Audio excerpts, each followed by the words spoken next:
dziedāt viegli. Dziedāt viegli nenozīmē dziedāt klusu, vāji vai pavisam vienkārši dziesmu. Dziedāt viegli nozīmē bez piepūles, relaksēti, brīvi, neiespringstot.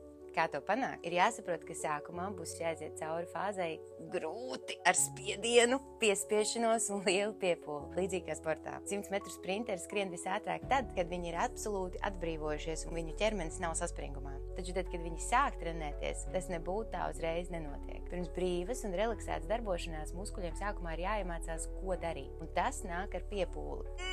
Bieži vien pat vairāk gadu garumā. Par to nevajag satraukties un pārdzīvot. Kā arī nevajag klausīties pedagogos, kur uzreiz pieprasa brīvību muskuļos vai aizrāda par tavu saspringumu. Brīvība un muskuļu atbrīvotība atnāks pati, tad, kad prāts būs pietiekami iemantojis lielu pārliecību. Savukārt pārliecība nāks no daudzkārtējas atkārtošanas, kuras rezultātā tev izveidosies pieredze, kas saka, man sanāk. Tad, kad esam ieguvuši man sanāk pārliecību, tikai tad mēs varam cerēt uz nākošo pārliecības līmeni, kas saka, man tas sanāk viegli. Jebkuram spēkam ir pretspēks, un jebkas jauns, ko cenšamies ieviest savā dzīvē, sākumā paprasa diezgan lielu piepūli. No piepūles nevajag baidīties. Tā ir ļoti nepieciešama lieta. Lai izstieptu špagatu, ir nepieciešama piepūle. Lai izstieptu savas balss diapazonu, ir nepieciešama tieši tāda pati piepūle. Tas ir līdzīgi kā iestumt bobsleja komandas. Sākumā jāieskrienās, ar visu spēku jāstumj un jābļauj, lai aizsniegtos līdz savas dziļākās jaudas krājumiem. Tad, kad šī jauda sev ir atklāta un komandas jau brauc, atliek vien lekt iekšā un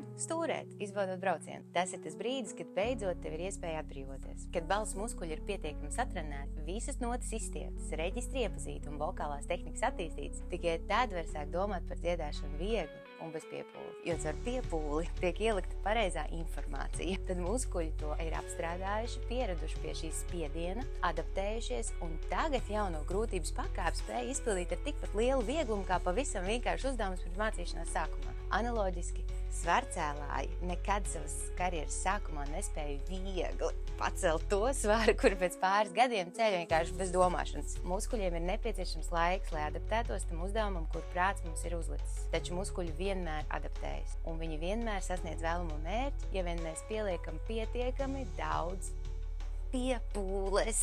Tāpēc atbilde uz jautājumu, kā dziedāt viegli, ir šāda. Sākumā ar lielu piepūli un pat sasprindzināšanos. Ja centīsimies dziedāt viegli pirms piepūles ielikšanas, tad mēs vienkārši dziedāsim tikai to, ko līdz šim jau mācējām, un neko jaunu, diemžēl, neattīstīsim. Visam ir savs laiks, arī relaksētai dziedāšanai, bet sākumā nedaudz jāiespringst. Kā saka, ar piepūli pret piepūli, līdz tu pamanīsi, ka piepūle vairs nav nepieciešama. Ja vēlies atvērt un attīstīt savu balsi drošā vidē, pievienojies Vocal Master digitālajai dziedāšanas skolai saita profilā.